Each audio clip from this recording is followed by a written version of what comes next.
Hey guys, welcome to Mikey's Video Game Madness. Today we're playing The Amazing Spider-Man 2 on the PlayStation 3. This is based on The Amazing Spider-Man 2 movie. I haven't seen the movie, but it's based on basically the remake series of the movies with Andrew Garfield and Emma Stone, which I saw the first one. I wasn't a terribly huge fan of the movie. I really liked the game, The Amazing Spider-Man. I mean, it wasn't mind-blowing. It wasn't anything I haven't really played in a Spider-Man game. And I haven't seen The Amazing Spider-Man 2. Maybe it's a better movie. A lot of people, from what I've read, haven't liked this game. This is actually the second time I rented it because I was kind of down in the dumps and I didn't feel like playing like the game. Not because the game was not fun to me, because I actually enjoyed it despite what everybody was saying. I wanted to give it a shot anyway. But now I want to kind of replay it. Haven't seen the movie, so I don't know how accurate or when it takes place movie-wise, but it's been fun to me. Let me start. I have a issue with starting a video and then talking and not actually starting the game. Excuse me, I have allergies. You'll probably hear that a lot. I'm sorry if I sound like a disgusting person. Feel free to judge, but whatever. I'm like coated in pollen. I took the covers that were on the air conditioner and I shook them, and like a yellow dust cloud of pollen, which might well be like Agent Orange for me breathing in, because it's like it destroys my sinuses. I'm so allergic. Like, I get deathly ill like when I cut the grass and stuff. It's getting bad like the older I get. But a lot of reviewers and stuff aren't really digging this game too much, and the best reviews are like average reviews. And I don't know. I guess if I were to review it, I'd give it like a 7. Which isn't, like, to me a 7's like a game that isn't bad, but it isn't great either. But for a Spider-Man game, I think it's fine. Based on the other Spider-Man games that came out. And I think the graphics are pretty good. Really, the pet peeves that I've come across are the camera angles, and I don't like the loading times, but I like the swing mechanic that they changed. I can't remember if it was Amazing Spider-Man or this game where you hold down on the D-pad to restore your life. I think it's this one that you do it. But he still has like rips and stuff in his costume. I like the swing mechanic better in this. You actually use the triggers on the controller. I guess it'd be the triggers on the Xbox as well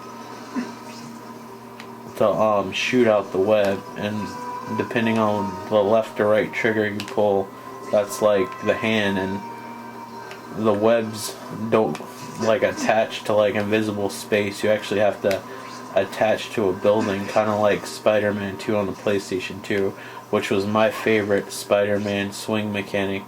So this kind of has like that infamous morality meter thing where you have to actually help out citizens in between missions. A lot of people have been complaining that it's repetitive, but I mean, unless you're like the best of the best, like when it comes to sandbox games, I think all sandbox games are repetitive to a certain extent. I mean, a lot of people want to compare this to Batman Arkham series games. I was about to say Arkham City, but I mean, it's a whole series now. I can't wait till the new one comes out. I bet that's going to be awesome.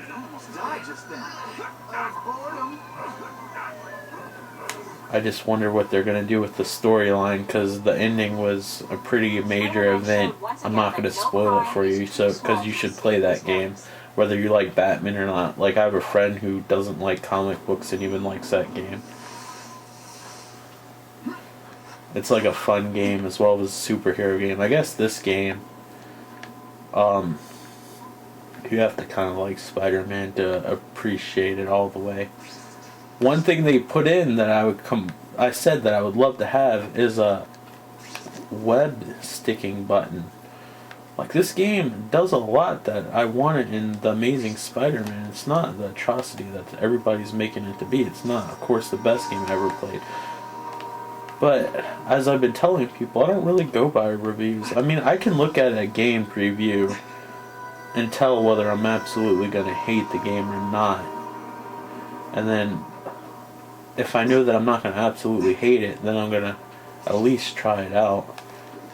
And that's what Redbox is great for. Spend $2, see if you like the game. And if you like it enough, you can buy it. It's a good way to see whether it's something that you would want to buy or not.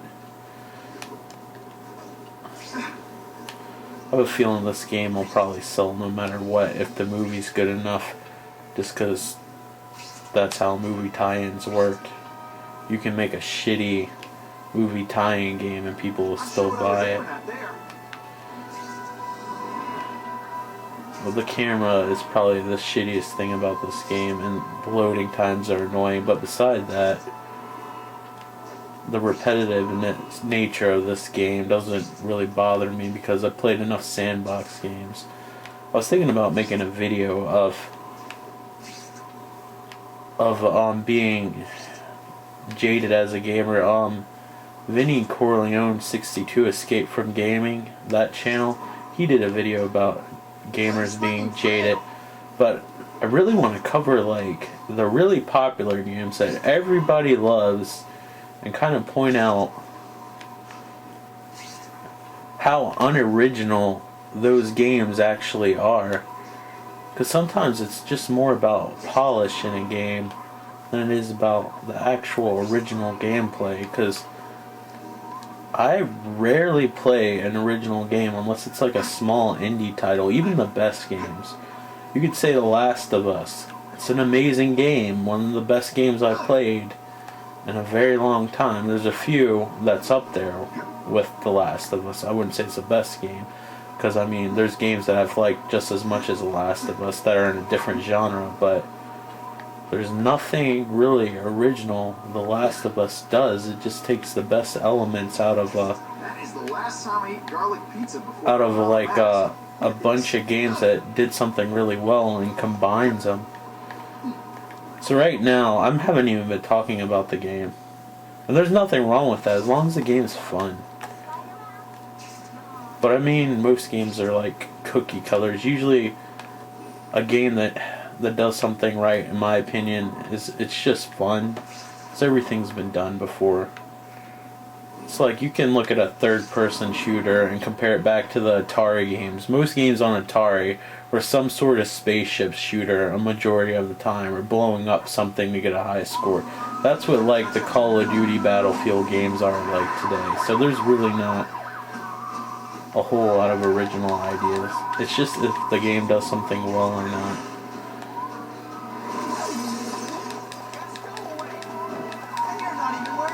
But that's like a video I should sit down and talk about if I decide to make it. Here you gotta pull out the people. And I kind of forgot how to do some of this. This is the first time I've played it since I took it back. One thing right off the bat I'll tell you I like about this game more than the first Amazing Spider-Man game is I like his suit so much better. His spider sense is the equivalent of like the warning signal you get from the bad guys in the Arkham universe games, are silent dogs, or sleeping dogs, I mean. I have a sleeping dog right now. I had to give her a Benadryl because her allergies are as bad as mine. So you gotta complete these missions in between and become a good guy. I don't know if you ever see J. Jonah Jameson from the Daily Bugle, but he either writes good reports or bad reports about you. Actually, I think he just writes bad reports about you, and then this lady who was in the first game writes a good report about you. And the more you do good, like, the less, like, these mercenaries that they're hiring around the city will give you a hard time. We just understood each other better. Nah. 42, we have reports of fighting, possibly gang-related, in Central Park, southwest corner. Can you check it out? He has a little police radio on him. It was the southwest corner of the park. I should be first on the scene. Huh. All I see is a fire icon. Swings. Alright, now we have a mission. So you gotta do a few little side things, I guess, to do the mission. The fire levels are kind of hard because of the camera angles, and you gotta save people in a certain amount of time. The fire mini missions, or burning building, or whatever you want to call it. This is like Spider-Man 2, and once you go to Central Park, it's kind of a chore because the trees are so short.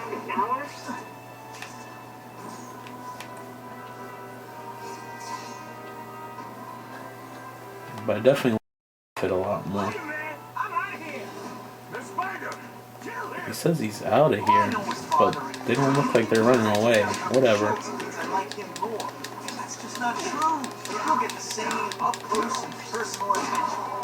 But even though this game's like stealing from Arkham City with like some of the battle system elements, I mean, it's stealing from the best superhero game that was ever made, in my opinion. So it's not necessarily bad. Just like the shooting mechanics from Last of Us was taken from the Uncharted series, essentially.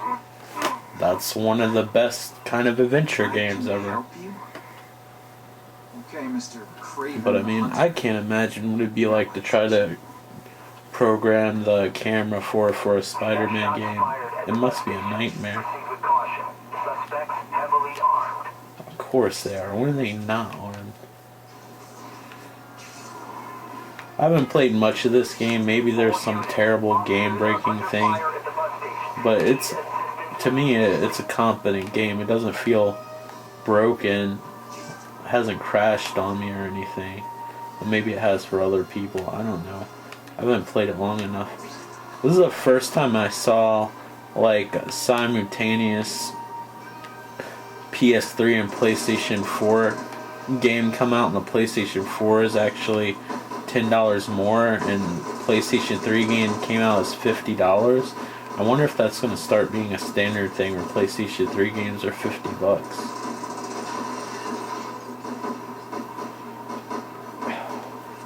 You could say like PlayStation 1 and PlayStation 2 games are $50, but you got to take in consideration of inflation, so brand new games are like cheaper than they ever been. If you consider the value of the dollar isn't worth as much as it used to be, even after like 10 years or so, it's reduced its value.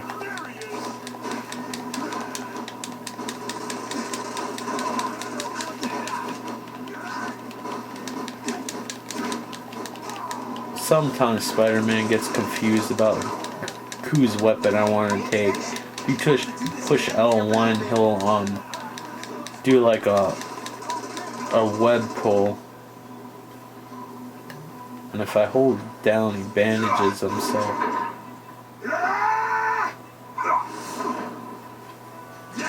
I love how in all these superhero games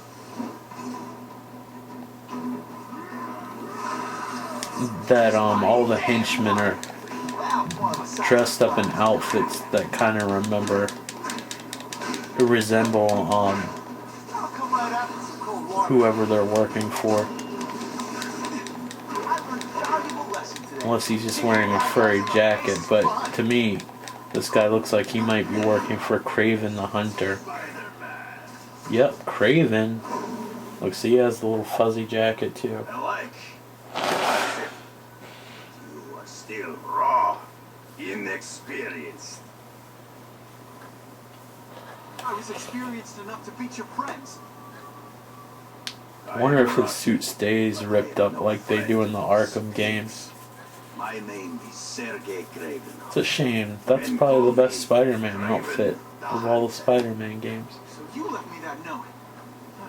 Judging from the web, you're one of those crazy. Although the one that takes place during the future and in the past, the one that came out after Shattered Dimensions, I can make you a it true was like heart, Web of Time or something. I don't know. pretending to be a I don't know man. what the hell it was called. It was when you played as Spider-Man 2099. You were in this huge building, and they had like a realistic.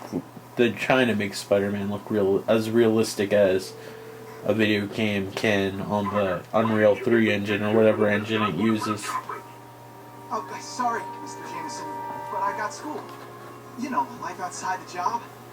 But he actually had a spandex suit instead of like, I don't know why with the movies they always have these suits that have to have like this weird texture on them Using my press pass. that's like on the blue part. Gotta admit. If you hold down, he bandages himself. He doesn't have that regenerating health like he does in the other Spider-Man game. The Amazing Spider-Man anyway. I don't know. I've always worked best alone. People complain about the story. Yeah, there's not as much story here, but I think this game's fun just playing. It's not like I tell Craven my real name. But I guess it's a shame because a lot of what makes Spider-Man an interesting superhero, just like Batman, is the story elements. I mean, I guess story elements combine with like their powers or gadgets. Batman doesn't have powers, of course, but like their gadgets and stuff. I can't wait till the new Batman game comes out. I shouldn't be talking about another game when I'm playing this one, but I am, so whatever. I just want you to know, so far, 2 hours or whatever and change I played of this game. I think it's a good Spider-Man game. As good, if not slightly better than the first Amazing Spider-Man. As far as the best Spider-Man game on the PlayStation 3, I don't know. I really liked Shattered Universe because of the different takes, and that was interesting. That had the story elements, but I like the free roaming web slinging of this game. I mean, of this game versus the Shattered Universe, but I like the different Spider-Man universes too. Peter Parker looks so bulky and weird in this game. None of the actors look like the movie counterparts, except maybe the Spider-Man suit. But then you have these like little segments where you have to do detective work and actually talk to people and stuff. I haven't been to this part, but I assume since he's dressed up as Peter Parker, that's what's going to happen. But I'm not going to tell you this is the best game ever, but I think, to me personally, being a fan of Spider-Man, I'm not really a fan of at least the first Amazing Spider-Man movie. I haven't seen the second one. I did like the first two Spider-Man movies, and 3 was kind of cool. I think Spider-Man 3 was kind of on the level of the Amazing Spider-Man. It was just mediocre, but I did like the first two, especially part 2. But I haven't seen the sequel to the new Spider-Man movie series, so I can't really comment. But if you like Spider-Man in any way, I'd at least try this. Like, give it a shot at Redbox, but I wouldn't, like, listen to the reviews unless you play it for yourself. And I think you should always play a game for yourself and not let somebody pick out whether you should buy it or not, unless you have no way to play the game before you can decide for yourself. Then yeah, that's a catch-22, and if you only have enough money to buy one game and that's it. I know when I was a kid I didn't have any money. Like, for my birthday I could pick like one game. But if you have money to buy like games at your leisure and you work for a living or whatever, like there's ways to play games before you decide to buy it and support what companies you want. I know there's only so much money to go around, especially with this economy. But I'm not one to just buy a game to support a company either. I feel like a company should make quality products. I don't want to support a company just so they exist either. But yeah, don't like ignore this game just because it's getting bad reviews. Play it for yourself if you can. Like I mean, it's understandable if you want to get like the highest rated game by a bunch of different people. That's fine if you only have enough money, because you know, if you want to play a game like and you only had like a certain amount of money, I would get the best one too, that everybody would say if I had no way of playing it. But if you're curious about like the underdog titles or whatever, I'd definitely give this a shot, because I think this is a pretty fun Spider-Man game. Definitely, probably, I don't know, I'd say this is probably my second favorite Spider-Man game, and I know that's probably going to give me a lot of flack for saying that. My second favorite's on the PlayStation 3. I really like Ultimate Spider-Man on the PlayStation 2 a lot. That might be my favorite Spider-Man game. Because I really like the Ultimate Universe, and that's why I think my favorite Spider-Man game, Shattered Universe, and that has the Ultimate Universe on it too. But I am rambling, so thank you guys so much for watching, and please feel free to click the thumbs up and leave a comment, negative or positive, let me know what you guys think. And I just say that just because I want to know what you guys think. I make content for you, and because I enjoy doing it. Like I said, it has nothing to do with money. It's just so I know what works, what doesn't work, or what you think. You know, I like the community aspect. That's why I do this. And if you like this video or would like to see other videos, if you don't like this video, don't give up on my channel. Check out my other videos. There's something there for you to like, I'm sure. Even if it's my awkwardness and rambling like I'm rambling now. And if you do, please feel free to click subscribe. But if you're a regular YouTube person, like, you already know all this shit. I don't even know what I'm telling you. But, so I'm not trying to belittle your intelligence or anything. But thank you guys so much for watching. And for all of you guys who leave comments and support the channel just by clicking thumbs up or just watching the videos, thank you so much. You guys don't know how much it means when I make something and you guys share that you like it, and you guys leave positive feedback or even feedback in general. It's nice to be acknowledged, especially when you work on something and share it with people. Thank you guys so much, and I'll talk to you on the next video. Alright guys, take care, bye.